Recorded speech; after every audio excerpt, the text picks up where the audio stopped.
बना रहे हैं। अभी हम लोग 260 रोप वे, केबल कार, फेनिकुलर रेलवे बना रहे हैं। काफ़ी पोटेंशियल है। मेक इन इंडिया और मेड इन इंडिया का कॉस्ट कम हो जाएगी। हम लॉजिस्टिक पार्क बना रहे हैं। अभी मैं इलेक्ट्रिक हाईवे बना रहा हूँ।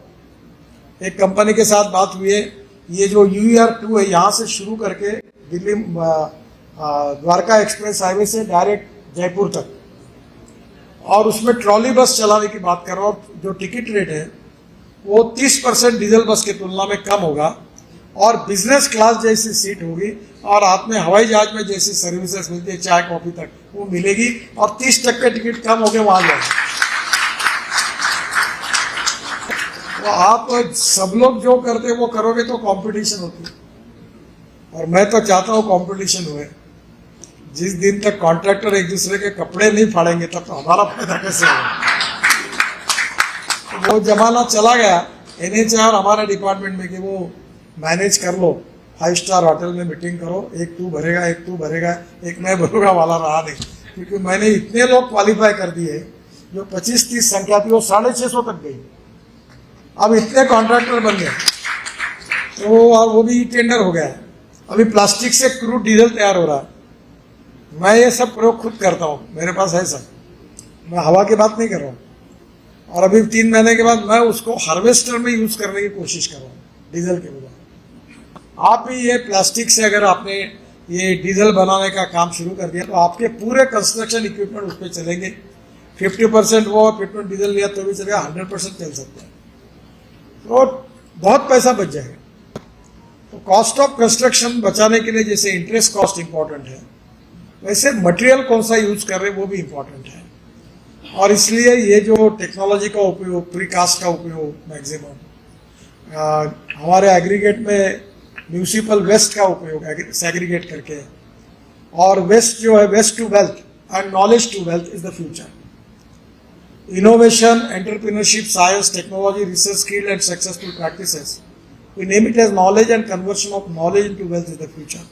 तो टेक्नोलॉजी दुनिया से लाइए, जॉइंट वेंचर करिए।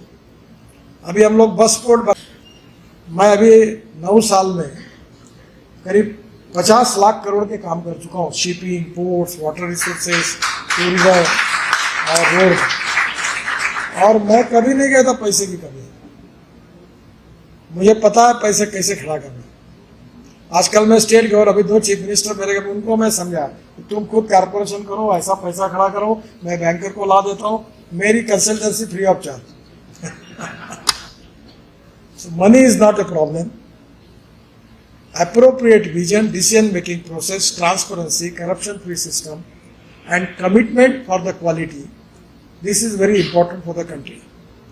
We are the fastest growing economy, and infrastructure is most crucial. Water, power, transport, and communication.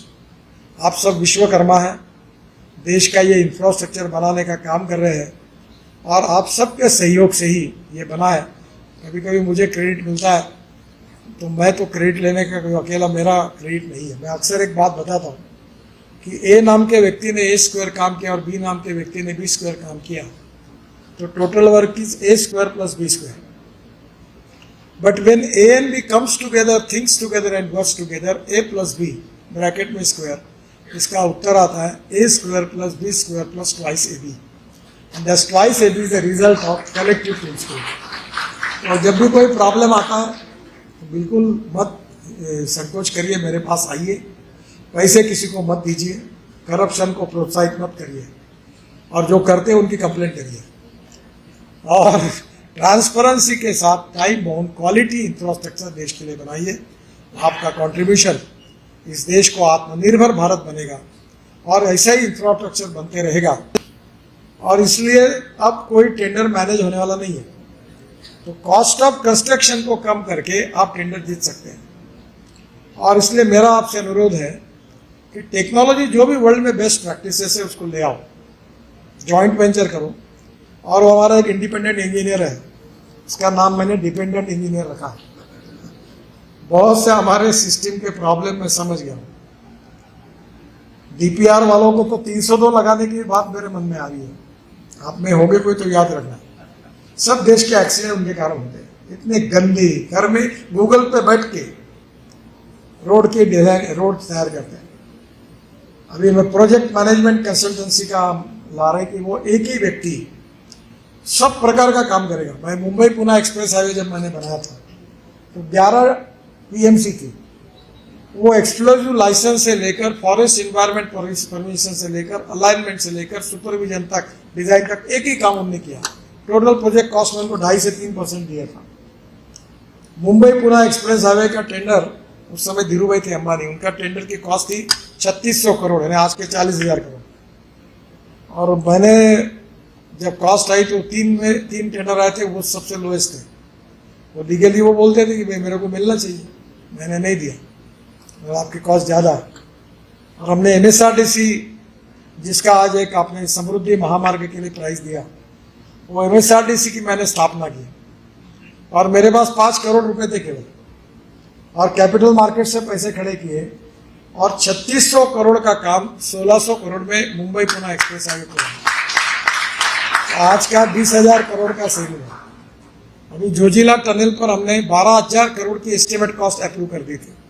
4 bar tender हुआ था, साल भर हम बैठे, मैं भी उसमें डिटेल इंटरेस्ट लिया। एसोसिएशन करके दिल्ली में उनके साथ सेमिनार होते रहते थे और हमने उस पर अध्ययन करके उसके नॉर्म्स में चेंज किया, कंपटीशन की। कुछ लोग बहुत होशियार है हमारे यहाँ, एक जगह तो ऐसा ही है कि काला कोट पहने होगा उसी को टेंडर मिलेगा, इतना ही लिखना बाकी रहा। तो मैंने कहा कि जो टनल इरिगेशन के लिए बनाता है वो रोड के लिए क्यों नहीं क्वालिफाई होगा?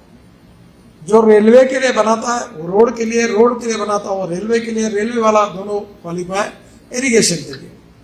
और जब 8-8, 10-10 कंपनियां क्वालिफाई हुई, पहले तो वही 3-4 लोग होते थे। वो बोलता था 5 टनल आ रही, एक तुम ले लो, एक मैं लेता हूँ, मैं तुमको सपोर्टिंग दूंगा, ऐसी होता। अब नहीं हुआ और हमारी कॉस्ट 5,000 करोड़ बच गए जोजिला टनल, 5,000 करोड़। और क्वालिटी भी अच्छी है और काम भी अब 65-70% हो। तो मुझे ऐसा लगता है कि आप जरूर कमाइए। देखो, आपने कमाई करना ही चाहिए, जो बिजनेस में तो कमाई करनी चाहिए, पर क्वालिटी अच्छी बनाए।